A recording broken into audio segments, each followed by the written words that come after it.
walls, money,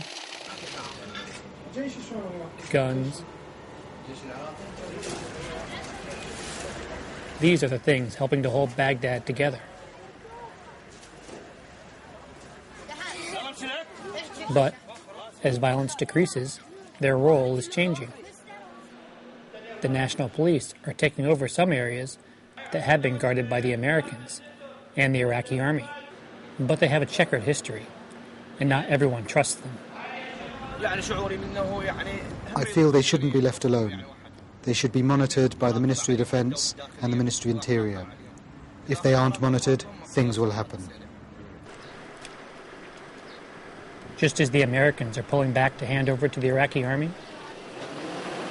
the Iraqi army is pulling out of cities to hand them over to the national police. Despite recent reforms, the national police still evoke bad memories of death squads. In fact, there is no trust between us and the national police. The U.S. military and leaders of the Shia-dominated police force say that it has changed. We as the 8th Brigade leadership, we are ready to take over today. But some worry they could use checkpoints to harass Sunni residents. Another line of defense has been the Sunni awakening groups.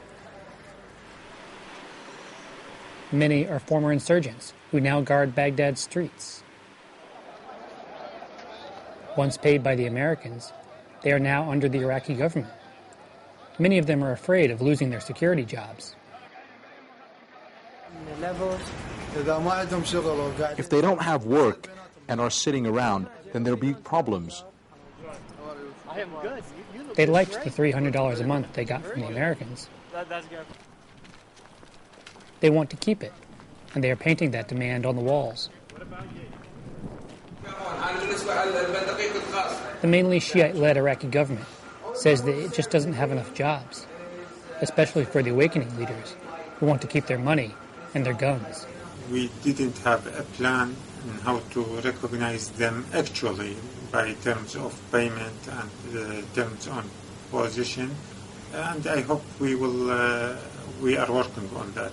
But some fear the awakening could return to supporting Sunni extremists who are fighting the government and the Americans.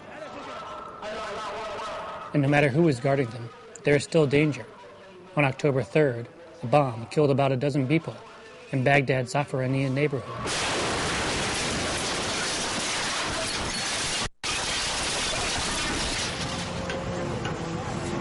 Despite recent attacks, blast walls, built to keep Shia and Sunni factions apart, are coming down in parts of the capital. Last year, a car bomb blew away much of this historic book market, killing more than 20 people. Today, shopkeepers want the walls down and customers back on their deserted streets. It is very important to open the street to work because all the shops are closed. The barriers have already been removed at one end of Nabi Market and are expected to open on the other side shortly. And over time, we've been able to open up more and more of it, mainly at the request of the Iraqis. Open hostilities across Baghdad have calmed down, but beneath the surface, many Shiites and Sunnis still mistrust each other.